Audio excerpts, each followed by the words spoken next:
नमस्कार, आप देख रहे हैं कच्चा चिट्ठा। मैं हूं आपके साथ प्रीति रघुनंदन। पाकिस्तान की सेना के खिलाफ बगावत अपने चरम पर पहुंच चुकी है। अब हालात ऐसे हो गए हैं कि पाकिस्तान की पुलिस बाजवा के बुजदिलों को दौड़ा दौड़ा कर पीट रही है। पाकिस्तान की फौज को स्थानीय पुलिस के हाथों मार खानी पड़ रही है। आपको जानकर हैरानी होगी, लेकिन पाकिस्तान में पुलिस और सेना के बीच घमासान छिड़ गया है। और ये पूरा बखेड़ा तब खड़ा हुआ जब इमरान खान ने बाजवा के साथ मिलकर नवाज शरीफ के दामाद सफदर अवान को गिरफ्तार करने के लिए सिंध पुलिस के आईजी से जबरदस्ती दस्तखत कराए। हालांकि ये मामला दब जाता, लेकिन इससे जुड़ा एक ऑडियो क्लिप सामने आने के बाद पाकिस्तान में आग लग गई। बम, गोली और बारूद का दौर शुरू हो गया।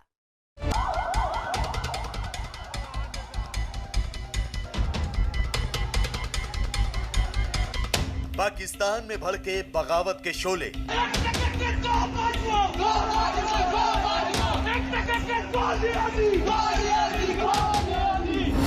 कहीं गोलियों की गूंज,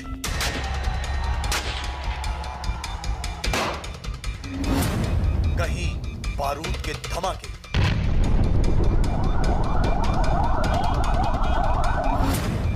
कराची की सड़कों पर छिड़ा गृह युद्ध। पाकिस्तान सेना और सिंध पुलिस के बीच संग्राम।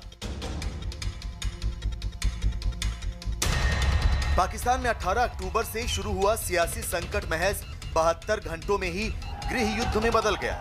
कराची की सड़कों पर आग लग गई। पाकिस्तान सेना और पुलिस के बीच सड़क पर जंग शुरू हो गई। शहर में धमाकों की गूंज सुनाई देने लगी और कुछ घंटों में पूरे शहर में चीख पुकार मच गई। पाकिस्तान के मशहूर शहर कराची में हुआ यह धमाका उस गृह युद्ध का सिर्फ एक छोटा सा हिस्सा है, जिसमें पूरा शहर ही नहीं बल्कि पूरा पाकिस्तान जल उठा है। पाकिस्तान में ऐसा पहली बार हुआ है कि सेना और सेना प्रमुख के खिलाफ सड़क पर नारेबाजी हुई।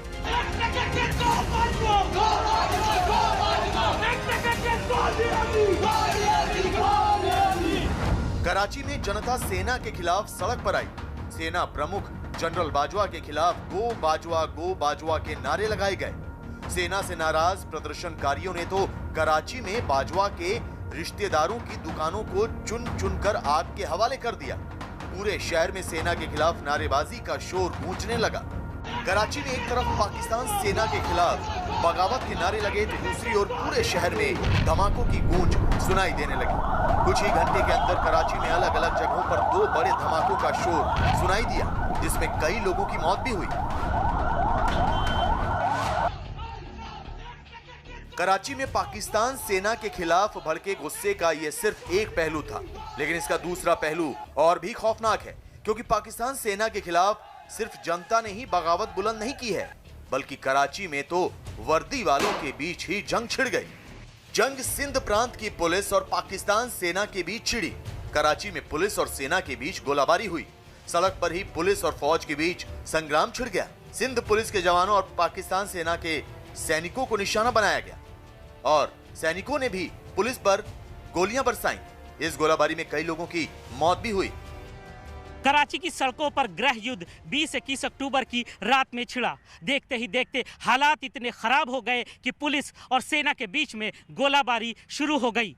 ये खबर जैसे ही प्रधानमंत्री इमरान खान और सेना प्रमुख जनरल बाजवा को मिली तो सबसे पहले इन लोगों ने मीडिया का गला दबाया। मीडिया को ये साफ संदेश दिया गया कि इस गोलाबारी से जुड़ी किसी भी खबर को दिखाने के लिए सेना से इजाजत लेनी होगी।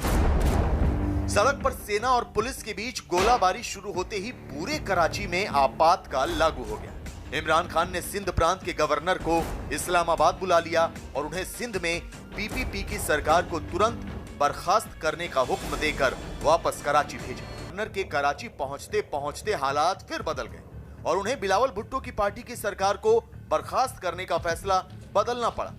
तब तक कराची ही नहीं, पूरे पाकिस्तान में इमरान खान की सरकार और बाजवा की सेना के खिलाफ बगावत के शोले भड़क उठे और पाकिस्तान के टीवी चैनल्स पर कराची के पल पल बदलते हालात पर चर्चाओं का दौर शुरू हो गया।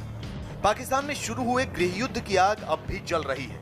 इमरान खान की सरकार और पाकिस्तान सेना के खिलाफ जनता का उबाल लाख कोशिशों के बाद भी थमने का नाम नहीं ले रहा। लेकिन सबसे बड़ा सवाल ये कि इस गृह युद्ध की चिंगारी भड़की कैसे। दरअसल इमरान खान के खिलाफ 11 विपक्षी दलों ने मोर्चा बनाया है। विपक्ष का गठबंधन देश भर में इमरान सरकार के खिलाफ रैलियां कर रहा है। 18 अक्टूबर को कराची में गठबंधन के नेताओं ने एक रैली की। उसकी अगली सुबह यानी 19 अक्टूबर को पुलिस ने पीएमएल नेता और नवाज शरीफ की बेटी मरियम नवाज के पति कैप्टन सफदर को गिरफ्तार कर लिया। पुलिस होटल में मरियम के कमरे का दरवाजा तोड़कर दाखिल हुई और सफदर को गिरफ्तार किया। इस गिरफ्तारी को लेकर बात इतनी बढ़ी कि गृह युद्ध छिड़ गया। मरियम नवाज के पति की गिरफ्तारी को लेकर जनता का गुस्सा भड़कने की सबसे बड़ी वजह इमरान खान और सेना प्रमुख कमर जावेद बाजवा की दादागिरी है। दरअसल इमरान को विपक्ष के गठबंधन की मुहिम से अपनी कुर्सी खतरे में नजर आने लगी। गठबंधन के नेताओं ने खुलेआम इमरान को सेना की कठपुतली करार दिया। वो आपसे मुखातिब नहीं होता, वो हमसे मुखातिब होता है और अवाम तो और या वो उनसे मुखातिब होता है जो उसको लेकर आए हैं। अवाम से वो मुखातिब नहीं होता। मैं ना इमरान खान का नाम लेना पसंद करती हूं, ना उस जाली इंसान को मैं वजीर आजम मानती हूं, ना मैंने उसकी जाली हुकूमत को कभी तस्लीम किया है। सरकार और सेना के खिलाफ तेज हुई विपक्ष की मुहिम को दबाने के लिए इमरान खान और बाजवा की जोड़ी ने पर्दे के पीछे रहकर अपनी साजिशों को अंजाम देना चाहा। इसके लिए साजिश भी बेहद शातिर तरीके से रची गई थी, लेकिन इमरान और बाजवा की साजिश के मोहरे एक ऑडियो क्लिप और एक वीडियो के सामने आने से ढेर हो गए। इसी के बाद कराची में ऐसी आग लगी कि पाकिस्तान सेना को अपने ही देश में हथियार डालने पड़े। पाकिस्तान में पुलिस और सेना का आपस में भिड़ना कोई छोटी मोटी बात नहीं है। आशंका जताई जा रही है कि इस पूरे घटनाक्रम के बाद इमरान खान की कुर्सी जा सकती है, इसीलिए क्योंकि विपक्ष ने अब इमरान के साथ बाजवा के खिलाफ भी जोरदार तरीके से हल्ला बोल दिया है, जिसके दबाव में आए पाकिस्तान के सेना प्रमुख कमर जावेद बाजवा को कराची हिंसा की जांच के आदेश देने पड़े। मतलब ये कि विपक्षी दलों के विद्रोह से सेना भी हिल गई है और वो अब अपनी साख बचाने के लिए इमरान की बलि भी ले सकती है। ऐसा हुआ तो पाकिस्तान के इतिहास में एक और काला अध्याय जुड़ जाएगा। एक बार फिर पाकिस्तान में तख्ता पलट होगा, जिसके नतीजे गंभीर भी हो सकते हैं।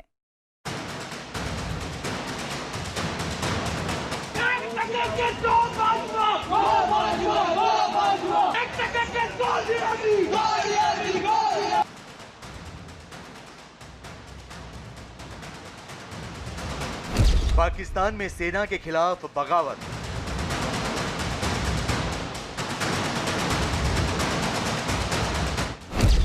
पुलिस ने सेना के खिलाफ उठाए हथियार।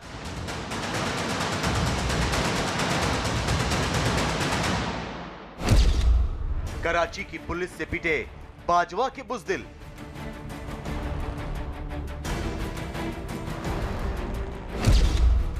पाकिस्तान सेना ने अपने ही देश में डाले हथियार।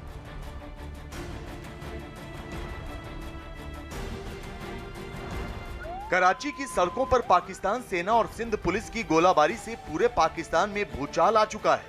देश भर में पाकिस्तान सेना के खिलाफ लोग सड़क पर आ चुके हैं। पाकिस्तान सेना प्रमुख के खिलाफ खुलकर नारेबाजी हो रही है। पाकिस्तान की सेना और इमरान खान के खिलाफ विपक्ष के गठबंधन ने जिस दिन से हमला बोला है, उस दिन से दोनों की नींदें उड़ी हुई हैं। दोनों को यानी कि इमरान खान और जनरल बाजवा को अपनी कुर्सी जाने का डर लगातार सताया जा रहा है और ऐसे में अपनी कुर्सी बचाने के लिए दोनों ने इस आंदोलन को कुचलने के लिए एक ऐसी साजिश रची जिसके तहत सबसे पहले मरियम नवाज के पति कैप्टन सफदर को गिरफ्तार किया गया और इसी गिरफ्तारी के बाद से जनरल बाजवा और इमरान खान की साजिश के सारे मोहरे ढेर हो गए।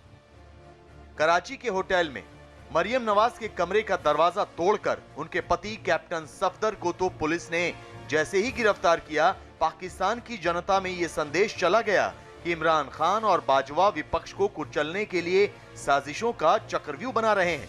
इस बीच मरियम के पति की गिरफ्तारी करने की पूरी घटना से जुड़ी एक ऑडियो क्लिप सामने आई, जिससे इमरान और बाजवा की पोल खुल गई। सबसे पहले हम आपको इस क्लिप से सामने आया सच दिखाते हैं, इसके बाद आपको ये क्लिप भी सुनाएंगे। ये ऑडियो क्लिप सिंध के पूर्व गवर्नर की है, जो PMLN के नेता हैं और उनका नाम जुबैर उमर है। जुबैर ने सिंध के मुख्यमंत्री से बात करने का दावा किया और ये कहा कि सिंध के CM ने उन्हें बताया कि पाकिस्तान सेना ने कराची पुलिस के इंस्पेक्टर जनरल का अपहरण कर लिया था। पाकिस्तान रेंजर्स के जवानों ने IG का अपहरण कर उनसे जबरन हस्ताक्षर कराए।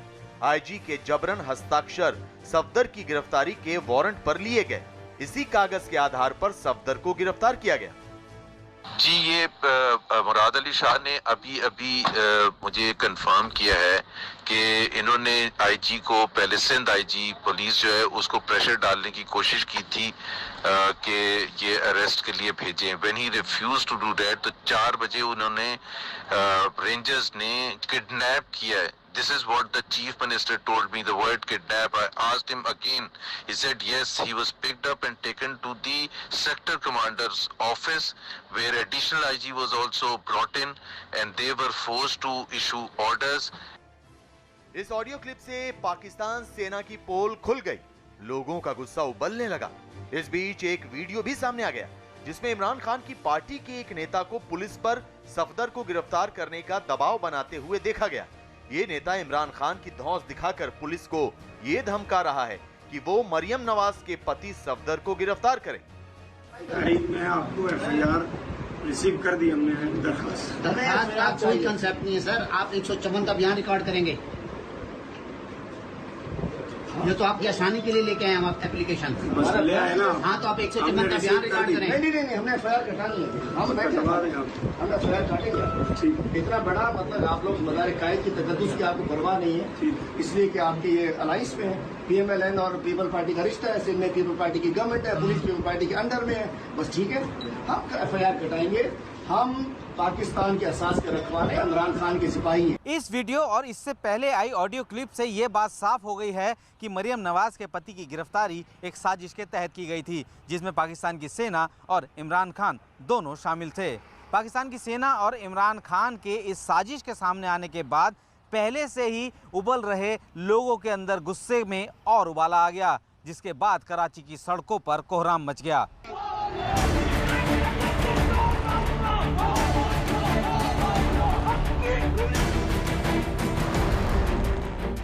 इमरान खान और बाजवा की साजिश के सामने आने के बाद जनता का गुस्सा तो भड़का ही। सिंध की पुलिस भी खुलकर मैदान में आ गई। उसने भी बगावत का बिगुल फूंक दिया। कराची पुलिस ने सेना के खिलाफ मोर्चा खोल दिया। कराची के जिस IG का अपहरण कर जबरन दस्तखत लिए गए थे वो 60 दिन की छुट्टी पर चले गए। उनके साथ कराची पुलिस के 20 आला अफसरों ने भी छुट्टी के लिए आवेदन कर दिया। इन सभी अफसरों ने अपने आवेदन में सेना के खिलाफ चिट्ठी लिखी और सफदर की गिरफ्तारी के तरीके पर सवाल उठाए। सिंध के एडिशनल IG की छुट्टी की एप्लीकेशन मीडिया में भी सामने आ गई, जिसमें साफ तौर पर लिखा गया था कि वो पुलिस के कामकाज में सेना के दखल से परेशान होकर छुट्टी पर जा रहे हैं। 18 से 19 अक्टूबर की रात मरियम नवाज के पति सफदर की गिरफ्तारी को लेकर जो घटनाक्रम हुआ उससे पूरे सिंध की पुलिस में गुस्सा है। सिंध के IG के साथ जिस तरह का बर्ताव किया गया उससे पुलिस के सभी अफसर और कर्मचारी हैरान हैं। ऐसी हालत में हमारे लिए अपनी ड्यूटी निभा पाना मुमकिन नहीं है, इसलिए मुझे 60 दिन की छुट्टी दी जाए। सिंध पुलिस की इस बगावत से पूरे पाकिस्तान में तूफान खड़ा हो गया। सिंध की पुलिस और पाकिस्तान सेना के बीच सड़क पर जंग छिड़ गई। हालात तेजी से बिगड़ने लगे और कराची में धमाकों की आवाज गूंजने लगी। पूरे पाकिस्तान में कोहराम मच गया। हर तरफ सिंध की पुलिस के अफसरों के एक साथ 2 महीने की छुट्टी पर चले जाने। सिंध पुलिस की बगावत से साफ हो गया कि सफदर की गिरफ्तारी दरअसल सरकार और सेना की साजिश थी। इससे विपक्ष को सरकार पर हमला बोलने का मौका मिल गया, क्योंकि वो पहले ही मरियम नवाज के पति की गिरफ्तारी से नाराज था। सेना और सरकार की साजिश का भंडाफोड़ होते ही PPP के अध्यक्ष बिलावल भुट्टो सबसे पहले सामने आए, क्योंकि सिंध में उन्हीं की पार्टी की सरकार है और सफदर की गिरफ्तारी को लेकर उन पर उंगली भी उठ रही थी। सेना और सरकार की साजिश का भंडाफोड़ होते ही बिलावल भुट्टो ने कमान संभाल ली। आपने ये भी देखा होगा कि मेरे पुलिस एक पर एक या इस्तीफा या छुट्टी पे जा रहे हैं। इनका इज्जत का सवाल बन गया है। मेरा इदारा का the police is an institution that we want to function independently. हम नहीं चाहते हैं कि सियासी इंटरफेरेंस हो, मगर इसके ये नहीं मतलब कि कहीं और से हम इंटरफेरेंस बर्दाश्त करेंगे। बिलावल ने भी कराची के आईजी के अपहरण को मुद्दा बना दिया। वो सिंध के आईजी से मिलने पहुंच गए और सिंध के पुलिस अफसरों के साथ उन्होंने एक फोटो ट्वीट कर पुलिस के पक्ष में जनता का समर्थन मांगा। इस बीच बिलावल का साथ देने के लिए मरियम नवाज भी सेना और सरकार के खिलाफ मोर्चा खोलते हुए बिलावल के साथ खड़ी हो गईं। एक तरफ पाकिस्तान में सेना और सरकार के खिलाफ विपक्ष के नेताओं ने मोर्चा खोल रखा था, तो दूसरी ओर लंदन में बैठे नवाज शरीफ ने भी सिंध पुलिस के साथ हुए सुलूक को लेकर इमरान सरकार पर हमले शुरू कर दिए। जो नवाज शरीफ ने कहा वो गलत है, मेरा ख्याल कोई भी नहीं आज कहेगा। जो मैं कह रहा था पिछले 3-4 आपने मेरी तकारीर सुनी है, मेरा ख्याल है कि अब आज के बाद शायद आपको कोई शक व शुबा नहीं रह गया होगा कि वाकई पाकिस्तान के अंदर इस तरह स्टेट बब स्टेट है। कराची से लेकर लंदन तक सिंध के आईजी को अगवा किए जाने के मामले को तूल देने से पाकिस्तान सेना और इमरान सरकार के हाथ पैर फूल गए। बिलावल ने सिंध की पुलिस को इंसाफ दिलाने का वादा करते हुए पाकिस्तान सेना के प्रमुख कमर जावेद बाजवा को फोन किया और सिंध की पुलिस के साथ सेना के सुलूक पर सवाल उठाया।